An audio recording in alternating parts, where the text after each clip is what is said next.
Les Allemands étaient chez moi. On m'a dit, résigne-toi. Mais je n'ai pas pu. Et j'ai repris mon arme.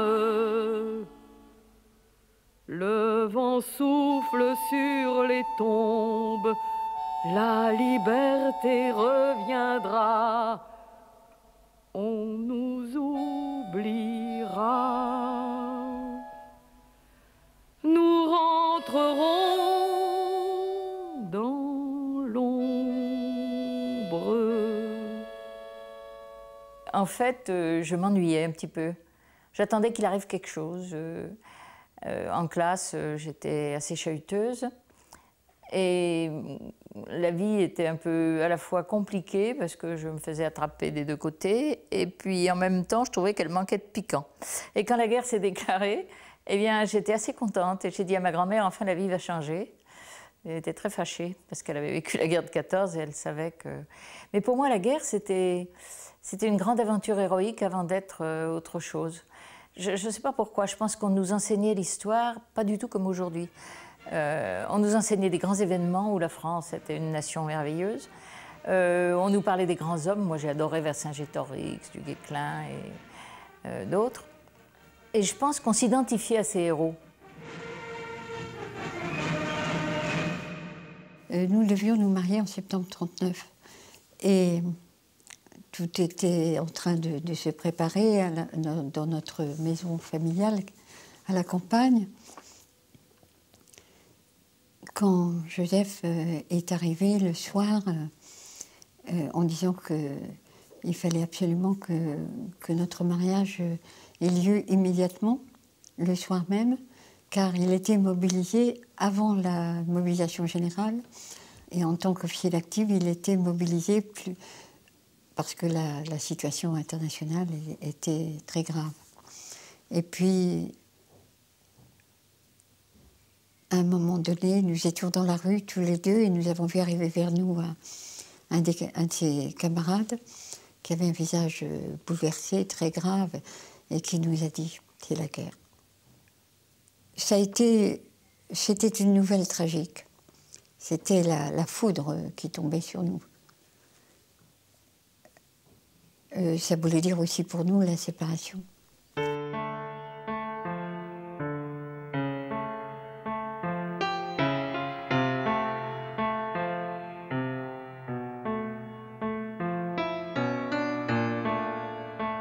J'ai vu partir mon mari avec inquiétude parce que je me disais qu'une guerre, ce n'est jamais court. Et je me demandais pour combien de temps nous serions séparés.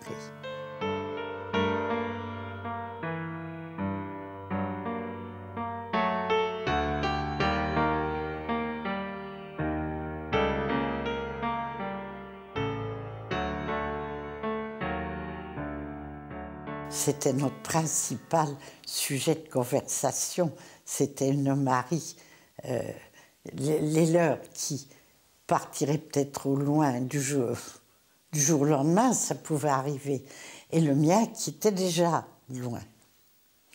Et les jeunes femmes de militaires, bon, elles étaient dans le même cas que moi, alors on se réunissait, on amenait nos enfants ensemble, on menait une vie très calme, très calme.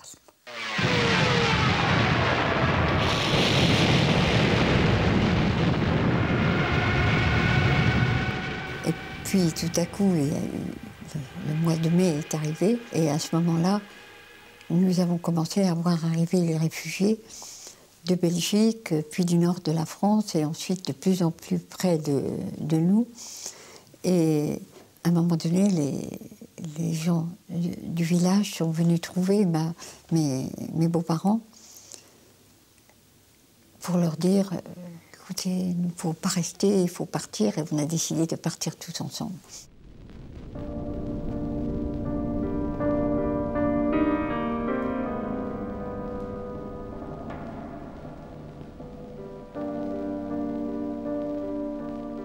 avec les troupes françaises qui montaient, moi qui redescendais avec ma petite fille, la nounou, en voiture, et on vous racontait des choses épouvantables, qu'il ne fallait pas s'arrêter, qu'il y avait des parachutistes qui demandaient qu'on les emmène et que c'était des espions, si bien que ça a fait un voyage très difficile.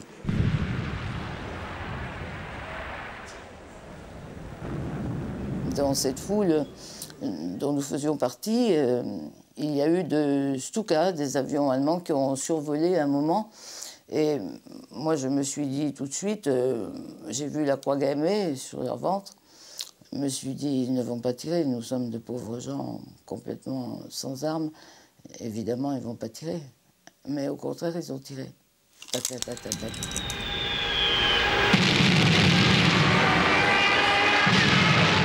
je me suis retrouvée dans un fossé. Mon grand-père s'était couché sur moi pour me protéger. Nous n'avions rien, mais autour, il y avait beaucoup de sang. Et je me suis dit, bon, ça va pas être marrant. Ça a commencé comme ça.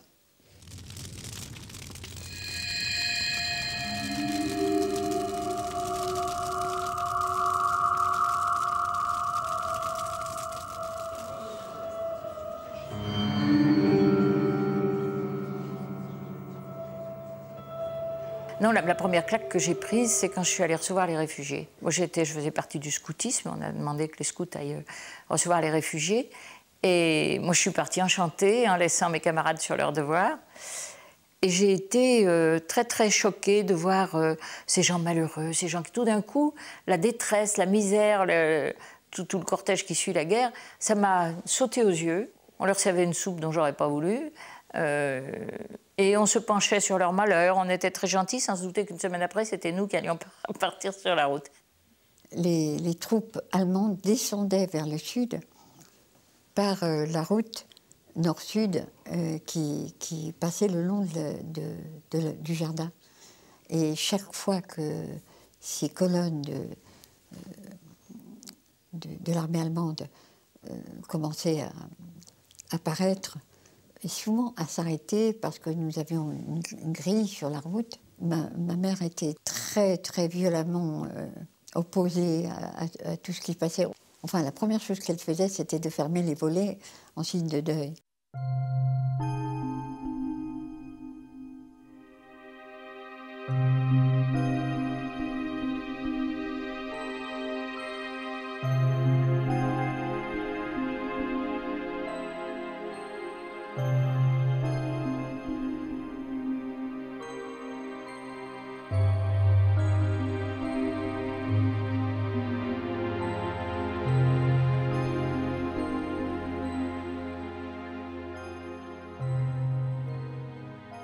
Toute cette armée qui déboulait vers le sud montrait sa force, sa puissance.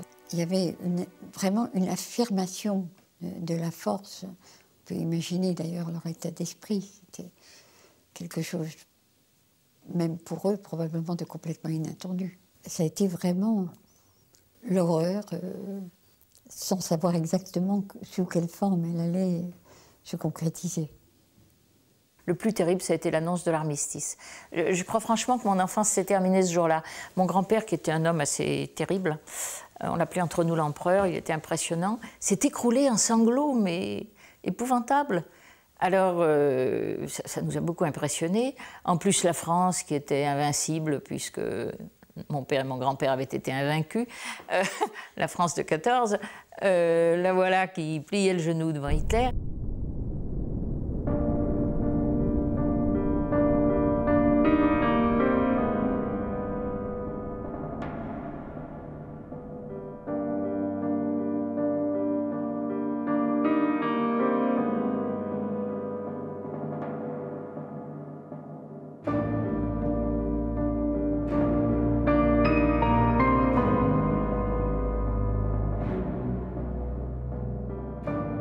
Alors, quand ça a été l'armistice, ça a été la consternation. La consternation. Nous étions tous effondrés. Pour nous, c'était la fin d'un monde. Et c'était réellement la fin d'un monde. Ça a été jamais plus on a revu cette vie qu'on avait connue avant. Ça a été très, très... Et en jeune mère de famille, vous ressentez ça encore plus qu'une jeune fille. On avait lutté en Espagne pour les anciens d'Espagne. C'est tout naturellement que je me suis retrouvée, moi. Dès mon retour à Paris, c'était donc le 15 juillet quand je suis retournée à Paris, j'étais décidée déjà de faire quelque chose, de lutter contre les Allemands, contre l'occupation. Et que j'ai recherché, quand je suis arrivée à Ivry, où j'habitais, que j'ai essayé de retrouver, par exemple, des membres du parti, mais il n'y avait pas d'adultes. Il n'y avait pas d'adultes. Il y avait les 1 500 000 de prisonniers.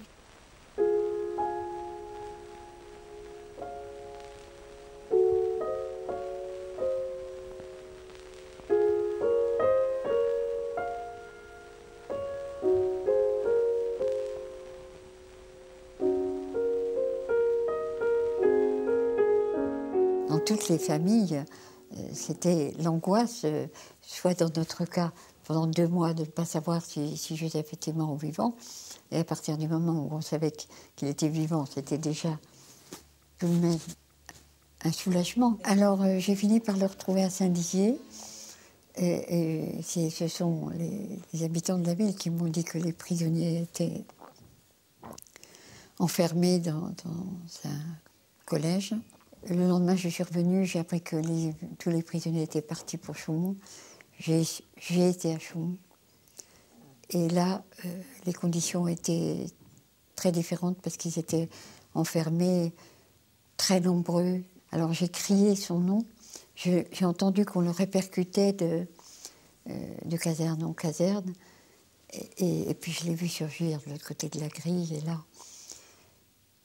j'ai traversé la route en dépit des sentinelles et nous nous sommes touchés la main à travers la grille. Et c'était la dernière fois que je l'ai vu. Nous croyons que l'honneur des Français consiste à continuer la guerre aux côtés de leurs alliés. Quelqu'un nous a dit, vous savez, de Londres, sur la BBC, on entend un général français et un soir, on a entendu De Gaulle qui parlait. Et en fait, il disait exactement ce qu'on avait envie d'entendre. Et on s'est dit, bon, eh ben, on est devenus de ce jour des gaullistes enthousiastes, si vous voulez. On s'est accroché à De Gaulle comme on serait accroché. Mais je pense que même s'il n'y avait pas eu De Gaulle, on aurait fait quelque chose. Mais disons que là, du moment qu'il était là, on s'est tout de suite accroché à lui et on a essayé tout de suite de trouver... Alors, on parlait, si vous voulez. Et c'est comme ça que par la suite, on a pu faire de la résistance. Et mon mari était rentré à ce moment-là. Alors, on s'est dit, il faut se rendre à l'appel du général de Gaulle. Et nous sommes allés à Vichy pour essayer d'avoir des papiers, parce qu'il y avait encore moyen de partir en Angleterre assez facilement à l'époque. Et là, il a rencontré un officier du 2e bureau qui lui a dit « Mais non, vous serez beaucoup plus utile en rentrant chez vous et en organisant une résistance chez vous. » Et quand nous nous sommes retrouvés pour déjeuner, j'ai dit « Allons, nous partons en Angleterre. » Et mon mari a dit « Non, nous retournons chez nous. » Et j'ai été consternée. Vous ne pouvez pas vous imaginer, je me suis dit « Retourner, subir l'occupation allemande. » Pour moi, ça semblait quelque chose d'épouvantable.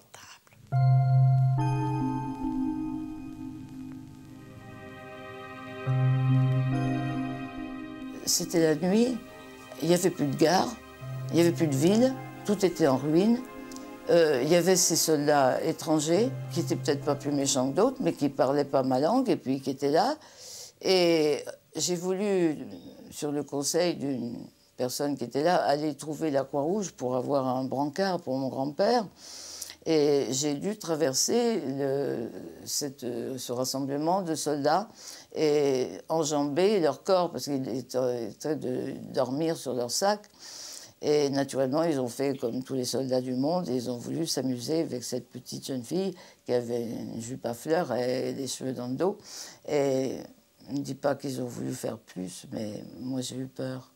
Et un officier a mis fin à cette scène de la façon la plus déplorable qui soit, en m'infligeant un magistral coup de pied au derrière, qui m'a envoyé les bras en croix par terre. Et là, à ce moment précis, sous l'effet, non pas de la douleur, mais de l'humiliation, ce qui est bien plus terrible, je me suis dit, bon, je sais qu'il y en a qui résistent à Londres et ailleurs. Je vais les trouver. Je vais, moi aussi, me battre.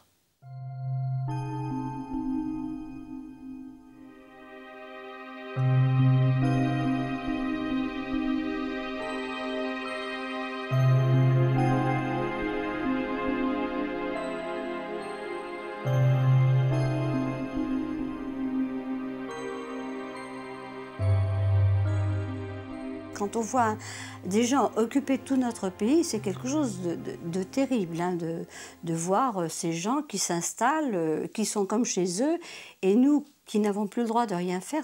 Alors ça a été quelque chose aussi encore plus pénible, c'est lorsque nous sommes revenus à Paris et qu'on a vu tous les étendards allemands dans la rue de Rivoli, sur toute la place de la Concorde en venant de la gare, et qu'on a vu tous les écriteaux allemands. Alors là, ça a été... Alors là, j'ai vu mes parents pleurer. Ils avaient l'impression que Paris n'était plus Paris. Quand nous sommes arrivés à Épernay, je suis arrivée dans ma maison, il y avait 7 Allemands dans ma maison. Et mon mari m'a tout de suite dit, il m'a donné tout de suite mes responsabilités. Il a dit, c'est toi qui iras discuter avec eux pour avoir la maison. Et ma foi, c'est moi qui ai discuté avec l'officier allemand, qui ne voulait pas du tout m'avoir chez lui. Or, je n'avais rien d'autre à Épernay que cette maison qu'on louait. Et il m'a amené dans le... J'avais 2 pièces en bas, un salon, une salle à manger. Il m'a dit que ce n'était pas leurs troupes, que c'était des troupes de choc, en tout cas. Ils avaient festoyé, ils avaient été malades. Et il m'a dit, je vous rends ces 2 pièces-là.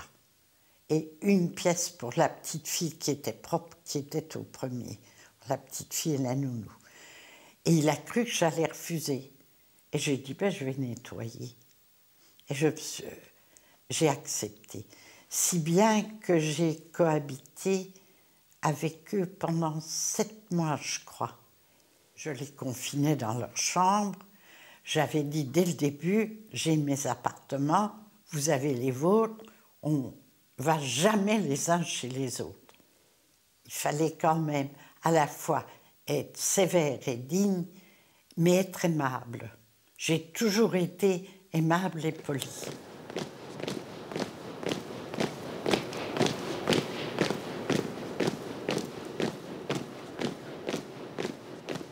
Très très vite, alors sans se donner absolument le mot, dès que les Allemands passaient, on laissait tomber notre cartable, des choses absolument ridicules, mais qui montraient ce refus de l'occupation. Quand nous sortions dehors et qu'ils nous demandaient d'aller, admettons, à la Nation, on les envoyait au château de Vincennes. Quand ils s'asseyaient dans le métro à côté de nous, on se levait, ou alors on se précipitait. Vous voyez des petites choses ridicules. Et puis dans le lycée, dès qu'on pouvait, on allait mettre des V sur leurs portes ou des croix de Lorraine. Mais ils n'arrivaient pas à comprendre que les Français ne les aiment pas, parce que eux, à ce moment-là, étaient ce qu'on appelle corrects. Parce qu'on a dit qu'à ce moment-là, c'est la vérité. Ils avaient envoyé, je pense sur Paris, des corps d'élite, et tous ces gens se tenaient bien, étaient corrects, mais nous étions parfaitement incorrects, mais volontairement.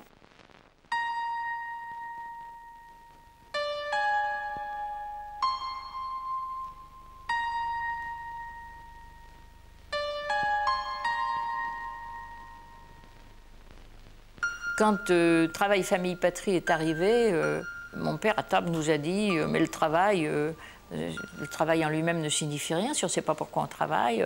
La famille, il faut regarder plus loin que son paillasson. Quant à la patrie, Pétain l'a trahi, il n'a rien à en dire. Voilà, ça a été fini, on n'en a plus jamais reparlé.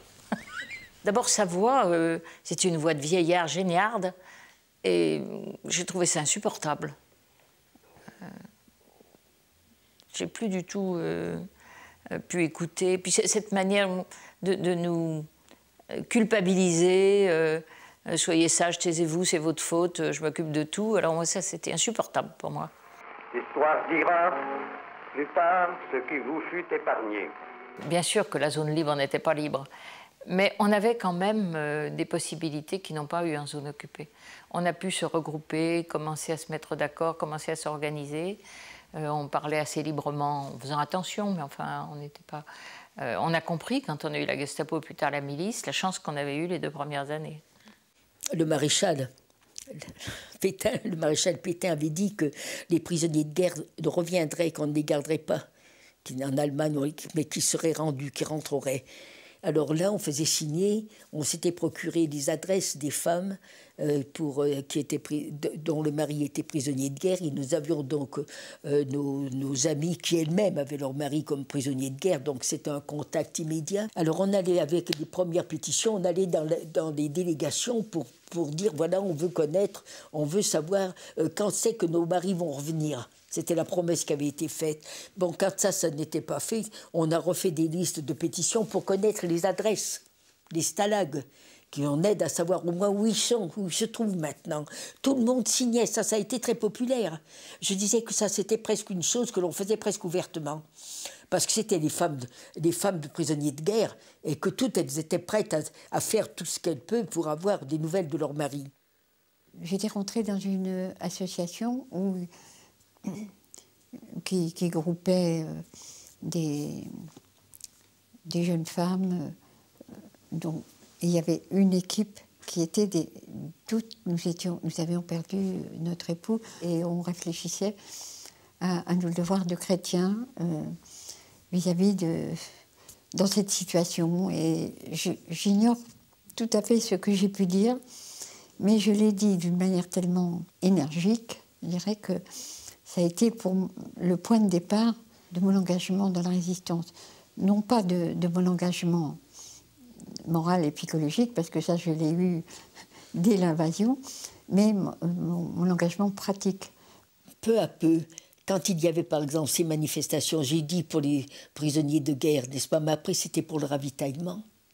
C'était pour le charbon, c'était pour pouvoir aider les gens, parce que c'était une demi-famine, c'est le cas de dire, c'était terrible. On a entraîné sur ces luttes-là, et quand on avait des succès, parce qu'on a eu des succès dans les mairies, quand les femmes allaient avec leurs gosses, allaient tout ça, et qu'on allait en délégation, qu'elles allaient en délégation poser les problèmes. On a eu des distributions de charbon, on a eu des distributions de pommes de terre. Quand il y avait un succès, ça donnait, c'est comme ça que ça s'élargissait. Donc on a reçu une grande enveloppe dans laquelle il y avait bourré de tracts. À ce moment-là, c'était ce qu'il y avait dessus, je ne pourrais pas vous le dire.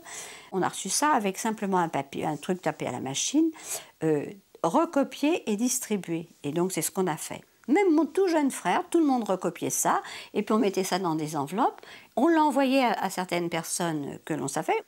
Je me suis rendu compte qu'en transbahutant ce genre de truc-là, fallait être tout le temps vigilant. Et la vigilance est devenue une seconde nature.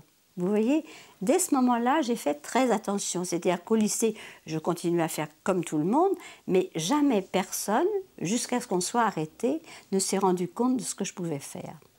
Et pourtant, je mettais aussi des tracts dans les boîtes aux lettres des professeurs et puisqu'on avait chacune des casiers, dans les casiers des élèves à qui je savais que ça pouvait être utile. 31 mai, journée des mères, assurez le pain quotidien de vos enfants en luttant les produits de la terre de France aux Français. Assurez-leur un avenir heureux dans une France libre et indépendante en boutant les boches hors du pays. Empêchez vos maris, fils et frères de produire pour la machine de guerre allemande. Abat Hitler, affameur et assassin de notre peuple. Abat les traîtres français, Pétain, Laval et compagnie qui ont livré notre France à l'ennemi. Pour sauvegarder la vie de vos enfants, rien ne sert de gémir, il faut lutter à temps. plus rien n'était organisé, les nazis étaient là, ils nous prenaient tout, on n'avait rien à manger, il y avait 1 million de prisonniers, les femmes étaient seules, bon, il y avait un désarroi généralisé. Nous, les jeunes, nous ne pouvions pas supporter ça. Et je parle pour nous, mais je pense que les autres, hein, les grands, les adultes, ils étaient mus par les mêmes sentiments. Et on fabrique beaucoup plus de résistants par une humiliation que par des choses parfois beaucoup plus grandes. Je ne pouvais pas supporter les discours dans lesquels on disait « mais nous sommes vaincus », enfin, les bavardages aussi, « nous sommes vaincus, on ne peut pas faire autrement, c'est pas possible, de toute façon, on n'a rien ». C'est vrai, nous étions des fous, parce on avait les mains nues, on n'avait pas d'armes, on n'avait rien du tout. Et on était simplement des individus qui décidaient de tout faire pour refuser.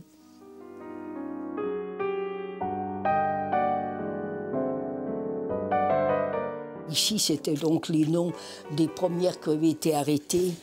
Martha Desrumeaux, Daniel Casanova, Marie-Claude Vaillant-Couturier, Paul Portier, Marie Dubois, Madeleine Marzin, etc., etc. Mais vous voyez des femmes comme ça, il y en avait beaucoup. Il y en avait beaucoup qui faisaient cela comme une chose naturelle d'aide, de solidarité. Et il y en a beaucoup qui ont perdu leur vie avec ça. C'était des résistantes. Et c'est tout cet ensemble de résistants et de résistantes qui ont fait la résistance.